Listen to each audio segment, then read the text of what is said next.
Alhamdulillah. Alhamdulillahilladzi arsala rasulahu bil huda wa dinil haq liyudhhirahu 'ala dini kulli walau karihal musyrikun. Asyhadu an la ilaha illallah wahdahu la syarikalah wa asyhadu anna Muhammadan abduhu wa rasuluh. Allahumma shalli ala Muhammad wa ala ali Muhammad. La nabiyya ba'da amma ba'du. Assalamualaikum warahmatullahi wabarakatuh.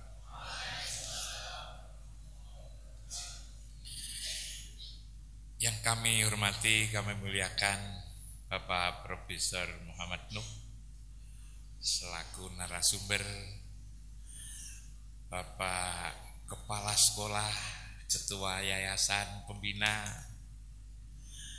Bapak-bapak para pengembang sepuh bini sepuh, para guru, asatid asatidah,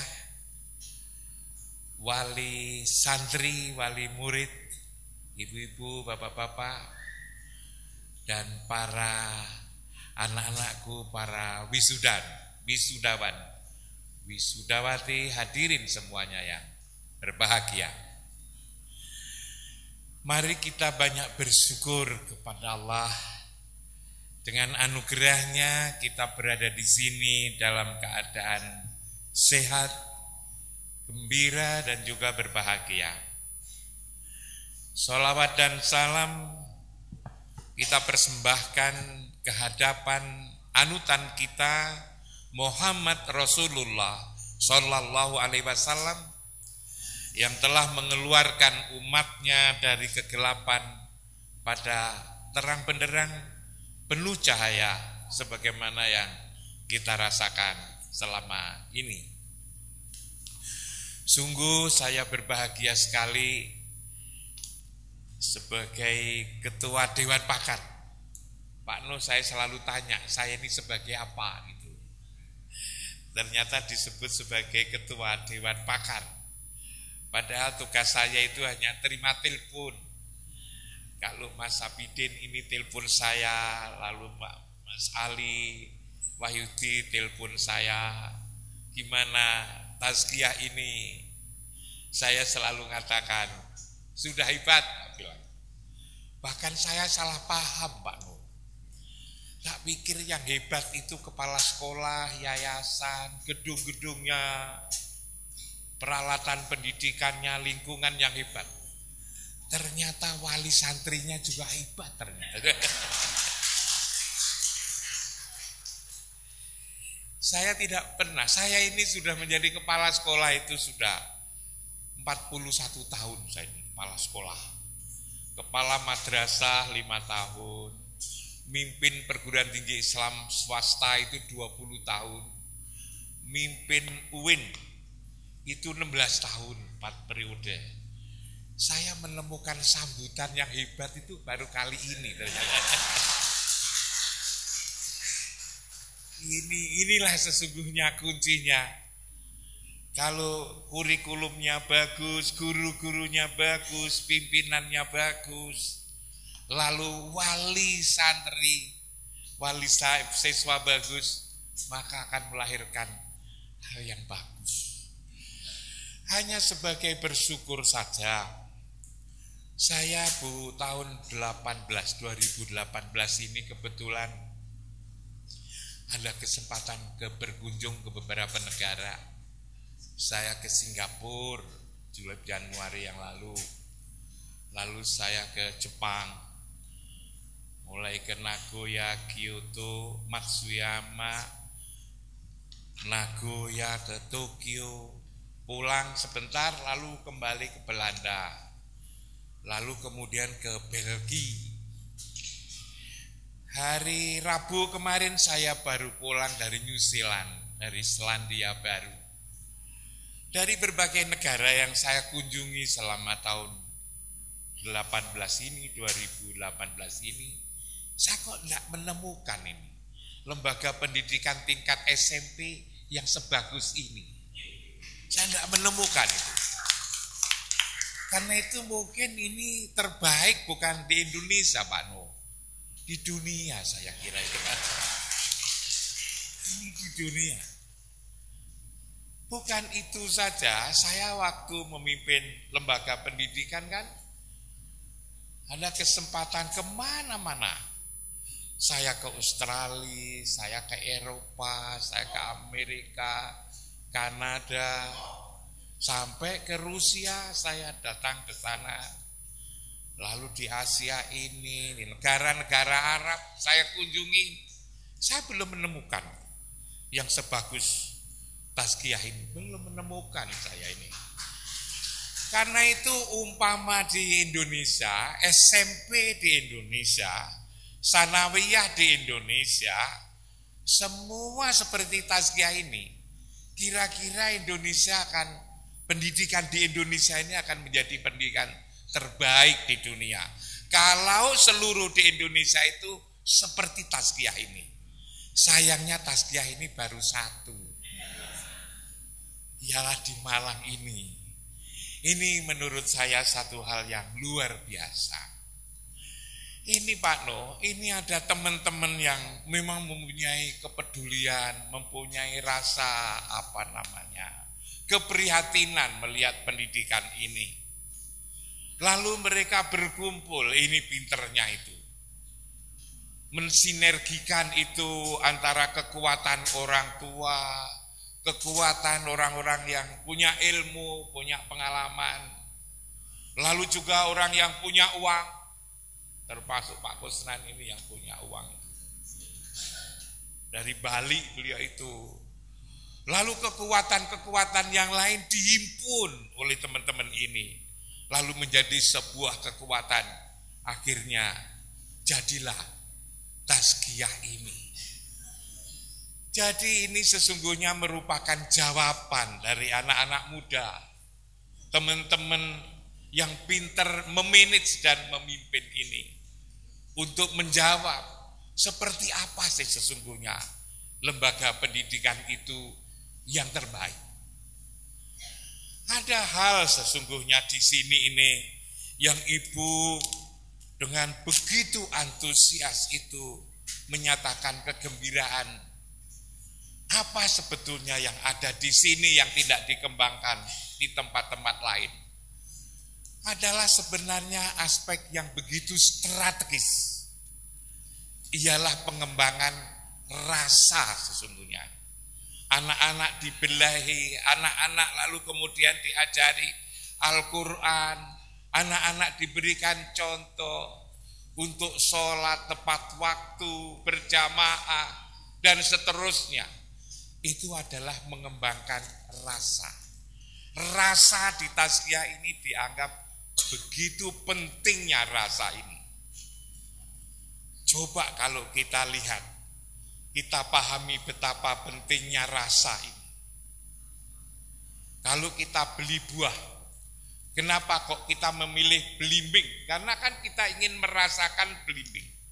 Kita memilih durian karena kita ingin merasakan durian. Kita memilih pisang, kita memilih manggis, kita memilih nanas, karena masing-masing buah ini punya rasa. Begitu juga kalau kita beli daging, ada daging kambing, ada daging ayam, ada daging kerbau, ada daging sapi, ada daging bebek.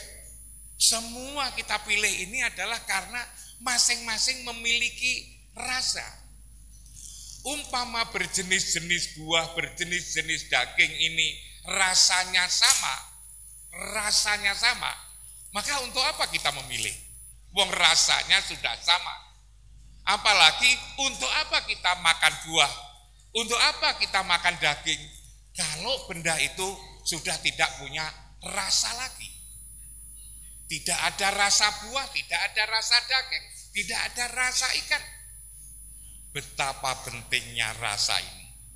Ibu dan bapak-bapak sekalian, kenapa lembaga-lembaga pendidikan yang terjadi seperti ini, dan bahkan secara luas kenapa bangsa ini seperti ini? Kalau saya ditanya, apa yang kurang? Apa yang mulai rusak? Yang mulai rusak adalah rasa sebenarnya. Rasa inilah di lembaga pendidikan itu yang sudah tidak dirawat lagi. Lalu kita sudah tidak punya rasa menghormati yang tua, kita tidak punya rasa bagaimana kita punya rasa malu, bagaimana kita punya rasa seharusnya berkompetisi, rasa dan lain-lain, maka hilanglah sebenarnya. Dan itu yang dikembangkan di tazkiyah ini lewat contoh, lewat tauladan. Rasa yang tidak boleh hilang di lembaga pendidikan ini, karena itulah lembaga pendidikan menjadi bagus. Kalau lembaga pendidikan sudah tidak memperhatikan rasa lagi, coba kita lihat. Mestinya anak-anak ini yang kita didik makin lama kan makin bagus. Makin lama kan makin kerasan di lembaga pendidikan. Tetapi nyatanya tidak selalu begitu. Saya seringkali goda teman-teman saya. Kalau lembaga kita dalam hal pendidikan dari sisi hatinya sukses, kualitas hatinya, rasanya terpelihara, saya selalu menggoda dengan pertanyaan, nakal mana, jujur mana, atau siapa yang paling jujur di antara pemegang berbagai jenis ijazah itu. Ada TK, ada SD, ada SMP, ada SMA, ada S1, ada S2, ada S3. Saya bertanya, yang paling jujur itu pemegang ijazah apa? Selalu dijawab, yang paling jujur itu adalah lulusan TK, katanya itu kan.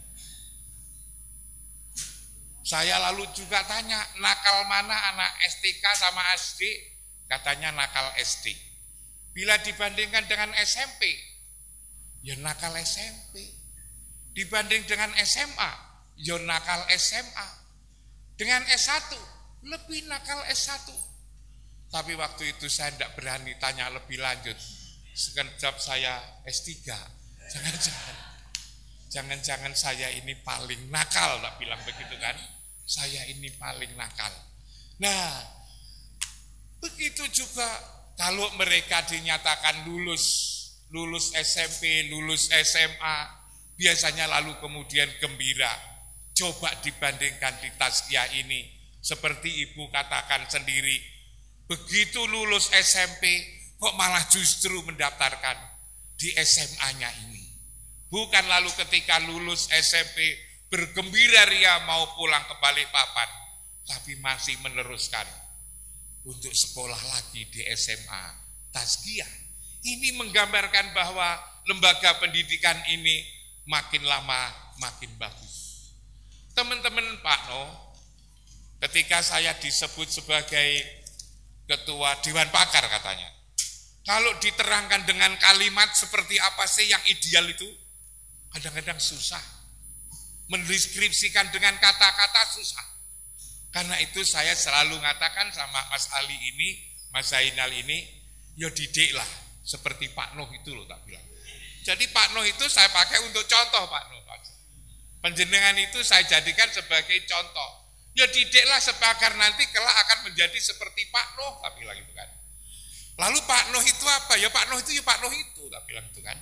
Yang dulu menjadi Menteri Pendidikan. Apanya itu?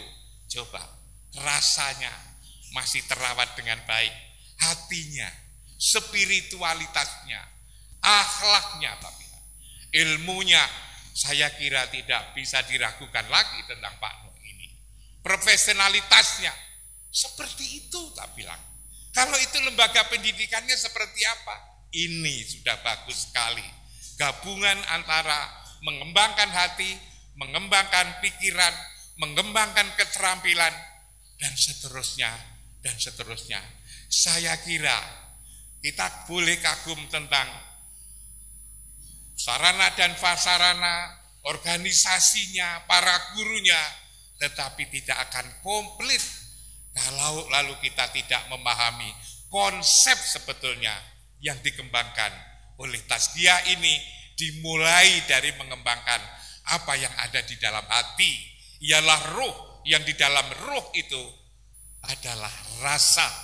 Di dalam Al-Quran itu disebutkan summa sawahu wa nafakha fihi min ruhihi wa ja'ala lakumus sam'a wal absara wal afida qalilam ma tashkurun.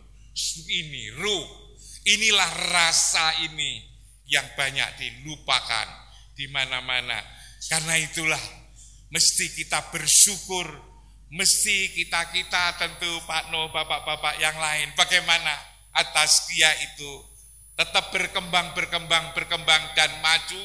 Siapa tahu seperti yang disarankan oleh Ibu, orang Indonesia itu kalau dikasih penjelasan kan susah. Orang Indonesia itu kalau diajak mikir itu kan susah. Tetapi untung orang Indonesia itu kalau dijak meniru itu mudah sekali. Meniru.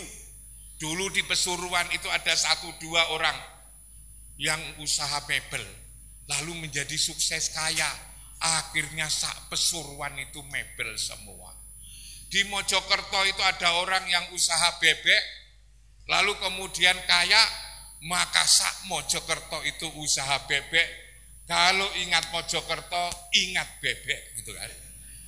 Di Blitar itu dulu tidak ada orang usaha gurami, lalu ada sawahnya dibuat kolam, lalu kemudian sukses berhasil menjadi kaya, lalu akhirnya hampir semua orang Blitar yang punya sawahnya diganti dengan peternak perikanan, gurami, sehingga kalau bicara Blitar, bicara gurami itu Blitar. Ini semua menggambarkan betapa orang Indonesia itu gampang diajak niru, walaupun diajak mikir itu susah. Karena itulah betul apa yang dikatakan Ibu, ialah Departemen Agama, Departemen Pendidikan, lihatlah tazkiyah itu, dan diteruskan dengan tirulah tazkiyah itu, maka Indonesia akan memiliki lembaga pendidikan terbaik di seluruh dunia ini, asalkan semua sudah menjadi tazkiyah. Saya kira itu. Terima kasih Pak No, dan marilah kita dorong, kita kembangkan bersama-sama untuk membangun bangsa ini. Saya kira satu di antaranya bisa lewat tazkiyah. Kurang lebihnya mohon maaf. Billahi taufiq wal hidayah. Assalamualaikum warahmatullahi wabarakatuh.